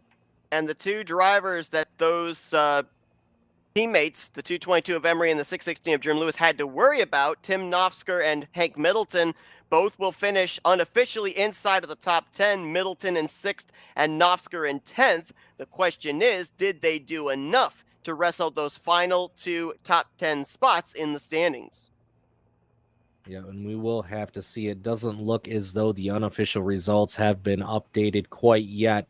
So we will wait just a couple more moments here. So, Seth, I don't even know if we really covered who finished behind the 54 and the 88 of Wesley, but Seminara, Schilling, Sonny Tallman was able to bring home a top 5 finish here tonight. Hank Middleton, Joe DeSpirito, Jeremy Jeffries, Chuck McClure, and Tim Nofsker rounding out tonight's top 10. Donnie Garrett will point his way in with an 11th place run. Good run there for Wiley Coate. He was one of those ambassadors of the third line on that final restart. He's going to be 12th. John Fergione, good run for him tonight. I think it's only his second start of the season. He'll get 13th. Josh Metallic was already locked in. He'll finish 14th. And Shelton in her return race will complete the top 15. Then it will be Terry Bombard, John Godfrey, Bob Dixon, Bernie Mobbs, and Jeff Crivello, the top 20. Crivello, I believe, was high enough in the points that even this 20th place finish, he will point his way in. A little bit of a question mark there about Bernie Mobbs, and I am hearing that the points are starting to be compiled, so we will have at least a little bit of an idea of who our playoff contenders are going to be in just a few moments. Absolutely. So this race certainly didn't disappoint, Seth. We knew it was going to be pretty wild coming into tonight, but we saw just a little bit of everything. We saw some really strung out racing at the beginning. Then we saw some really hard racing at the end of the first round of green flag pit stops. Then the field all just kind of split up and kind of went their own ways as people sorted themselves out. It got really quiet for about the mid portion of the race, but we had that major yellow flag that came out with about 10 laps remaining there, and it just completely changed the entire complexion of the race. Gotten the word that the point standings are in unofficially for the regular season finale. As it stands right now, the drivers that would have already pointed their way in, several of these drivers have won this season. Joe DeSpirito is going to be the regular season champion, 20 points over Bob Seminara. Jeremy Jeffries third, Grant Wesley in fourth, Donnie Garrett fifth. Chuck McClure will be 6th, Jeff Crivello 7th, Bernie Mobbs, he was able to hang on for 8th, Chris Emery, despite finishing down outside the top 25, he will manage to hang on to 9th, and Hank Middleton gains 3 spots in the standings. He's going to move into the final points-paying spot in the playoffs with 10th place. The rest of the drivers that make it in through wins that did not finish up in the top 10, Dante Ricky, Josh Metallic, and Billy Elliser. So officially, 13 drivers will be battling for said championship in the next 5 weeks. Couple notable names outside looking in as we head into the playoffs next week, Seth.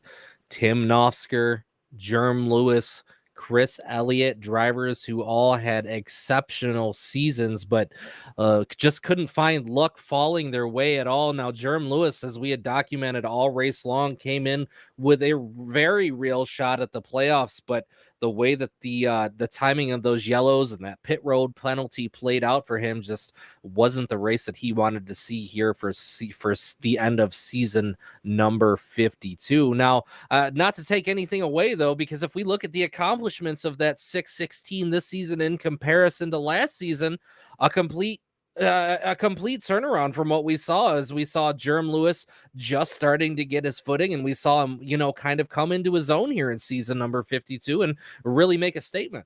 Absolutely, and as we talked with about a couple of drivers early on in this one, with not really having to worry about pointing or winning their way into the championship battle, now the pressure is kind of off Jerm Lewis for these final 5 races. He can go out there, be a little bit more aggressive, and see if maybe he can pick up his first career win. Yeah, we know that he can definitely get it done out there on the racetrack. So he's got 5 more races to secure himself a victory in season number 52. And it might be a little bittersweet considering it wouldn't get him back into the playoffs, but just getting that W would be a big confidence boost for that team. 5 drivers that did not partake in the playoffs last season are going to be in the playoffs this season. However, our top 3 are all drivers that did take part in last year's playoffs. One of them we're about to talk to finished inside of the final 4 in the season finale. Let's talk to the driver who's going to finish out the regular season second in the overall points, Bob Seminara. Hey, Bob, it's Zach and Seth up here in the FRM booth. You got us? Yeah, I got you guys. Well, we saw a little bit of everything here tonight. We ended up seeing an early caution, a little bit of pit strategy coming into play, and then green flag pit stops with two huge groups of drivers coming onto pit lane. Then things settled out, got spread out. Then that late race yellow came out here. And, you came into this race already knowing that you were locked into the playoffs. You obviously had your focus on winning that regular season championship and trying to become the second multi time winner. So, what was the strategy for the 712 once that green flag dropped here tonight? Maximum points. Yeah, I was going for the win. The only way I could get the lead was if Joe had trouble tonight, but I was going for it. Yeah, the race took a different look there with the green flag pitting, and that being on the pole, that doesn't help when it's green flag pitting. So, yeah, I lost a few spots. Then I had some internet problems, in and out all night, real frustrating. And then that other green flag stop, man, I don't know, everybody was just like going by me. I was too cautious coming in there and I lost the draft. You talk about max points here tonight. Now, obviously, with where you finished in the regular season points, having a victory in the bag as well, you're going to be doing pretty well as far as the playoff bonus points when the standings are reformatted. We already mentioned that you are a Final Four contender from last season. So, with this momentum, at least, of finishing up inside of the top three, does it give you confidence heading into the first race of the first round of the playoffs next week? Oh, yeah. Yeah, I got confidence. Yep. And, but it's just so crazy out there. I mean, these drivers are awesome. We were racing so hard and, it's so fun. So we just stay on it all the way. Hey, Bob, Zach, congratulations on a solid third place finish here tonight. So, coming into tonight's race, Seth and I talked a lot about the intensity level that we were going to be looking at. However, we were caught a bit off guard by the long green flag runs, the green flag pit stops we had. Did you come in here with any expectations as to how this race might play out tonight, or did it kind of go just the way you thought it might coming into the run? You had the word there, intense. That's what I was expecting. And it really didn't work out until the end. I mean, everybody's stepping it up, looking for that win or looking to get in to the playoffs. Yeah, it's real intense out there. I was just running with Mark. We were trying to catch that lead draft. And I think he either bumper hooked or he had a lift. And I tried to get to underneath him, lift real quick, but I couldn't. And that brought out that caution there, and that tightened up the field. But yeah, it's real intense. I mean, it was crazy there at the end. Fun. All right, so the last two seasons number 50 and 51, your teammate Joe DeSpirito has spoiled, come out on top as champion. So going into season number 52 playoffs, have you learned anything over the course of the last two seasons that might give you a little bit of an edge on him? See if you can find a little bit of a weakness and try to not let him sweep that three in a row here this year. Yeah, I don't know. He doesn't have many weaknesses. The pole, maybe I could beat him for the pole, and that might help me in a couple of those races. But yeah, he's tough to beat, and everybody's shooting for him, not just myself. I want to get that trophy back too. So it's going to be wild. It'll be intense. A lot of guys going for it. All right, Bob, again, as always, congratulations. Great to talk to you. Third place finish tonight gives you a lot of momentum going into the playoffs next week. Thank you. Shout out sponsors. What do you got for us? Yeah, thank you guys. FRN, appreciate the broadcast. RTG, the owners, all the admins. Mobs Motors, Joe and Bernie. Wayne up in Connecticut, watching this thing hard, man. And the boys at work. And FTMF. Thank you, guys. See you next week. That's Bob Seminara. He'll head into the playoffs with a third place finish here tonight in the regular season finale. It'll be interesting to see where he slots in the reformatted playoff points. Best of luck to you, Bob. Job well done tonight. Thank you. Thank you, guys.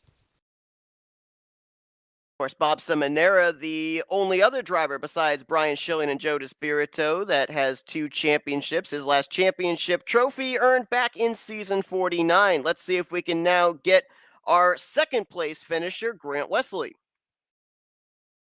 Hey, Grant and Zach and Seth up here in the FRM booth. You got us? Hey guys. Man, we have seen you be so consistent this season. You've been up there in the point standings, almost a surefire driver to lock themselves in through points. I know you've been trying to find victory lane, but I'm just going to give you a little bit of comfort here. Joe DeSpirito won the championship last season, didn't have any wins during the regular season either. So, maybe that'll happen to you once the playoffs begin next week. Yeah, that's man, it feels so good to have this Gatorade Chevy running strong again here at the end of the regular season. Really disappointing that we had a couple bad races there, but definitely don't count us out. We haven't forgot how to win. That's I learned something last week. I was running second last week and ended up with a 29th place finish. All in one lap. But I definitely learned something there. It's the racing here has gotten so competitive. It's changed for the better for sure, and so much fun coming down to the end because there's no way you can predict what's going to happen. But like I said, I definitely learned something last week, and I kind of applied it this week, and I think it worked out pretty good for us. Looking ahead to next week when the playoffs begin, the last couple of weeks we have seen some really crazy, really aggressive racing. A lot of it we closely attribute to the fact it's drivers trying to make moves to position themselves to get into the playoffs. And of course, tonight, all bets are off. It's winning your in situations, get a good finish, point your way in situations. So all sorts of different agendas. We've seen some crazy racing in the last 3 weeks. And we talked just moments ago with Bob Seminara, who expected tonight's racing was going to be hectic. Are you expecting the same thing next week when the playoffs begin, or do you think it's going to calm down maybe just a little bit now that the playoff grid has been determined? I don't think calm is a word in our vocabulary. No, I think it's going to be just as intense, if not more intense. The chase is, you only got 2 races before it resets and it knocks off the last 4 drivers, I think it is. So yeah, I definitely look for the intensity to ramp up. You definitely can't let your guard down, can't take anything for granted. And yeah. Hey, Grant, Zach, good to talk to you. Congratulations, a second place finish tonight. Gotta ask you though, last season we saw you multiple time winner, found yourself comfortably into the playoffs. Now, this year, how does your mentality change heading into the playoffs? Because we just heard you say the goal was to be as consistent as possible to get yourself into the playoffs. But again, as you mentioned, guys are going to be getting knocked out pretty quick in succession here as we head into the playoffs. What do you have to do differently from what you did now in the regular season? I think honestly, my strongest card is everything I've learned in the past couple of weeks with just how the racing's changed. And like I said, I'm not knocking it. It's definitely for the better. You get down towards the end of the race, and it's just everyone's for themselves. And you have to understand that. You have to understand that even if you're working with somebody, that you can't necessarily be, glued to his back bumper because he may have to jump in a different line. Because there's 3-4 lines coming, and yeah, you just have to be on your toes. And I think that if I feel very optimistic moving forward. Okay, so I have to ask you this, even though I have a feeling I know how you're going to answer it live on air. You've mentioned a couple times now over the course of last week and this week that you learned something on the final lap. What was it? So yeah, on that last lap, I was behind Dante last week. And, and Dante kind of threw a block on me, as he should. That's what the leader does. And we ran all the way up to I'm going to call it the 4th lane down the backstretch. And then he moved back down to what I'm going to call the 2nd lane, leaving the 3rd lane wide open. And I was just a sitting duck because the guys behind me just had a little bit more of a run. And at that point, then they had to make the decision to either go under me or push me, which I was already too high. And, so that's what I learned. You can't leave the door open. You gotta stay tight to that car next to you. All right, Grant, great to talk to you as always, man. Thanks for taking the time. We appreciate you. Second place finish. You're going to find yourself back in the playoffs again this season for a season number 52. Shout outs. Thank you. Sponsors, what do you got for us? Yeah, first and foremost, Brian Schilling, man, you are awesome. I thank him 100% for me getting second, almost a win. I know there with about 4 laps to go, he cut me a break getting to the inside, and then whenever he moved up, I moved up in front of him, and he dang near pushed me to a win. So thank you, Brian Schilling. Thank you, Dante. Good job on the win. It was a blast racing neck to neck with you down to the finish. I'd like to thank Jeremy Jeffries. I ran with him quite a bit throughout the race. Appreciate his help. I'd like to thank all the owners here, Terry Bauman, Sean Prime, and David Cannon, for giving us such a great place to race. The admins tonight, Josh and Wiley, and thank you guys, FRN, for putting on an awesome broadcast. As always, I look forward to watching it afterwards. I'd like to thank my friends and family, my mom and dad, my girlfriend Brittany, for watching, and yeah, just everyone that makes this thing so fun.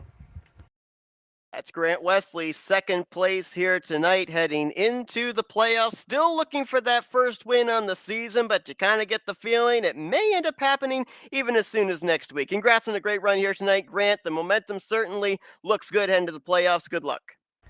Thank you, Seth and Zach. Well, Dante Ricky last week won in his own race car. Tonight he won in the 54 that Robbie Nice has started out the season with. Robbie Nice is, of course, recovering at home. You got to bet he was probably screaming at his computer watching what went down. And, oh, by the way, not only did Dante Ricky win back-to-back races this season, he also has won back-to-back regular season finales in the past 2 seasons. We now go down to Victory Lane to talk with him. Thanks. Hey, Dante, it's Zach and Seth up here in the FRM booth. You got us? Oh, yeah.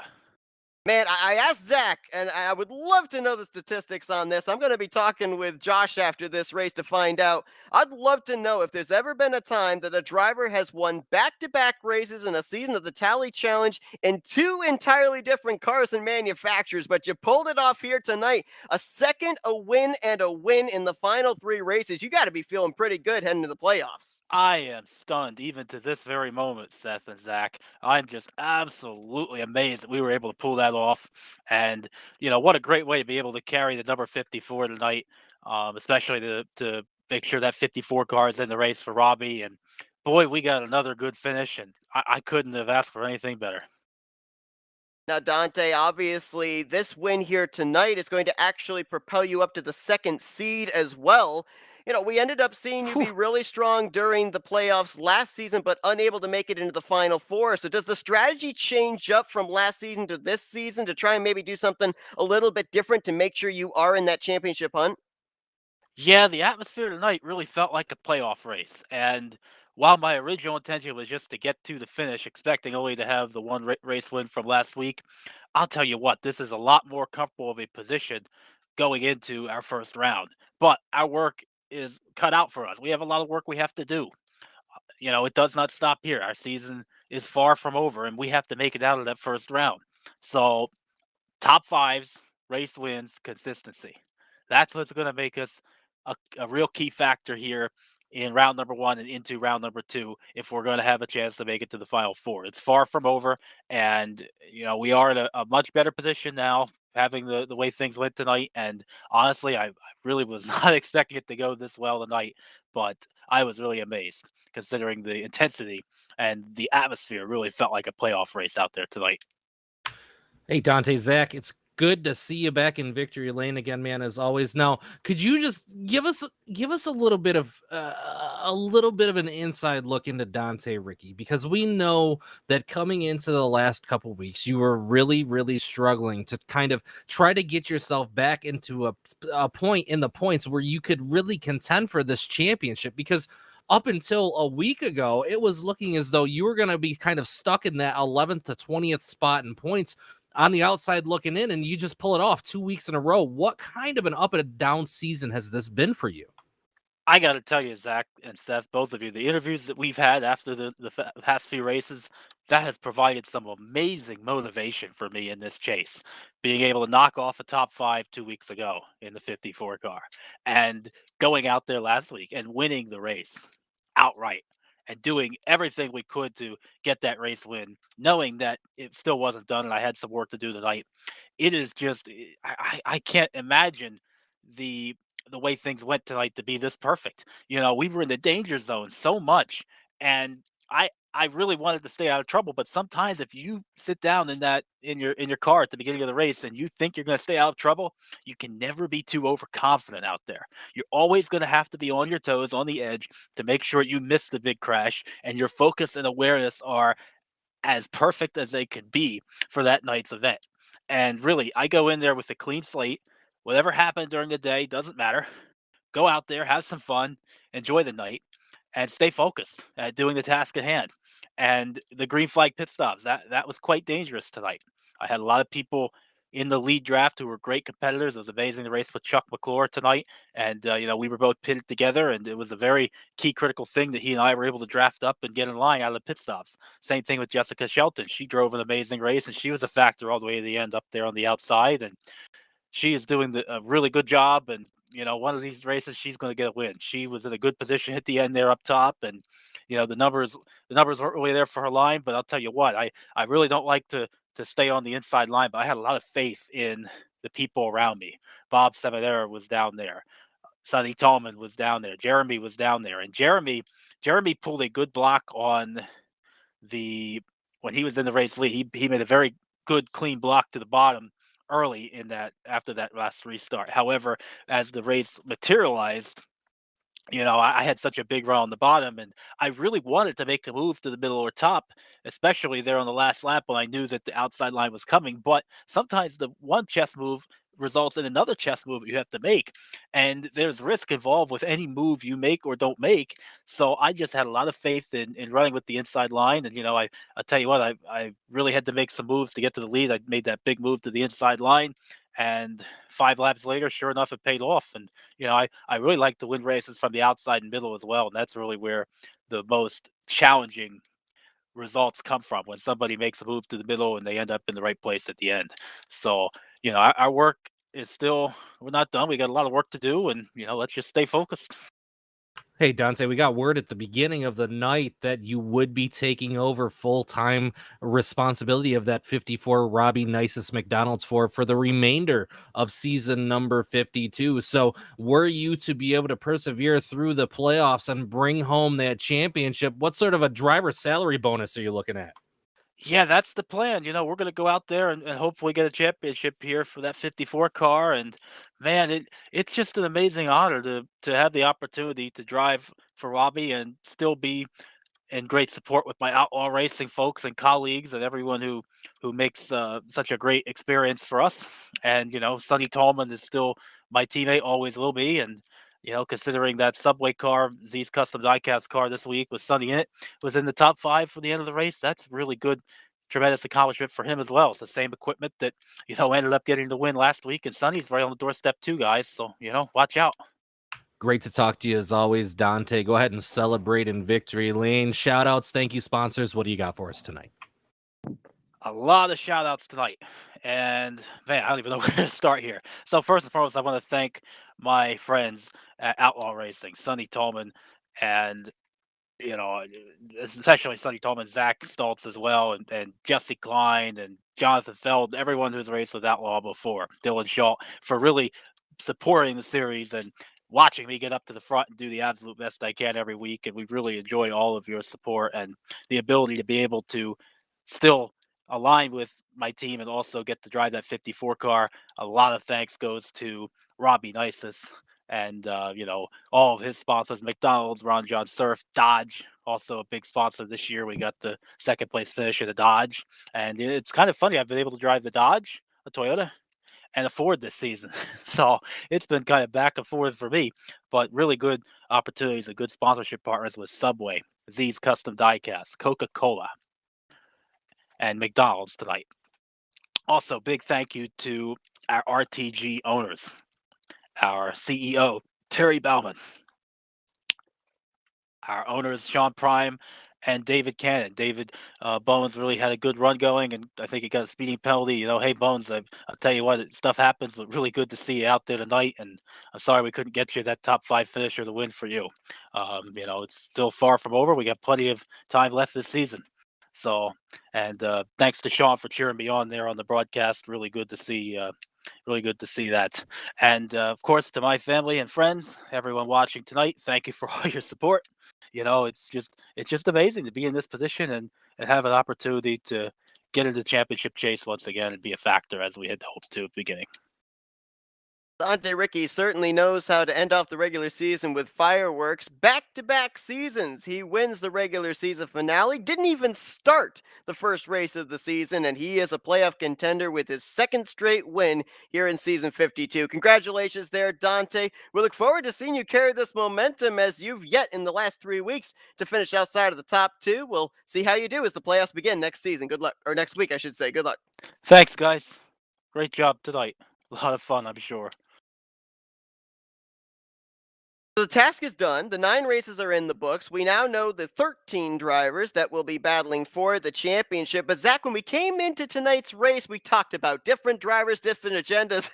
Nothing's changed. We're starting the playoffs. It's the same old story. Different drivers, different agendas heading into the postseason. Absolutely. And what we're going to see is we're going to see 12 or 13 drivers now that are going to be super hyper aggressive through the final 5 weeks of the season, not because they want to, but because they have to out of necessity. Now, we drop 2 drivers every 2 races. So with that being said, we are going to whittle the field down just a little bit after week number 11 and week number 14, or week 12. Yeah, 11 and 13, my mistake, because we lost 1 race this season. So it's going to be interesting to see, Seth, because there's still a lot of drivers in this field that are capable of winning races that just haven't done it yet so far in the regular season.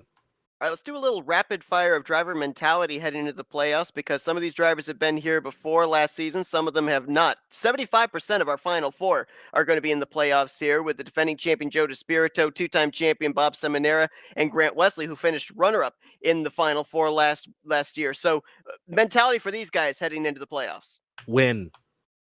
All right. How about some of these guys that made the playoffs last season but didn't advance to the Final Four? Looking at guys like Chuck McClure, Bernie Mobbs, as well as Josh Metallic and Billy Elliser. Win. Okay. I have a feeling I know what's coming up with this next one, but guys that weren't in the playoffs last season, Donnie Garrett, Jeff Crivello, Chris Emery, Hank Middleton.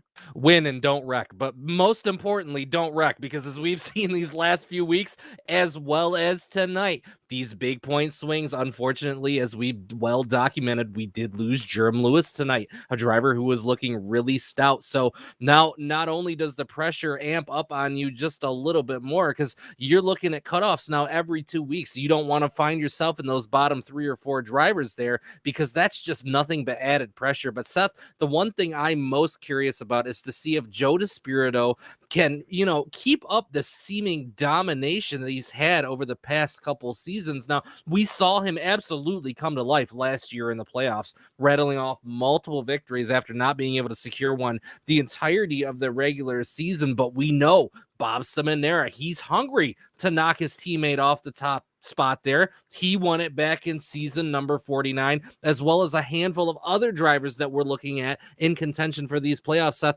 None of these guys are strangers. The majority of them have all been there and been in this position before. So it's now time to just go out there and outrun your competitors.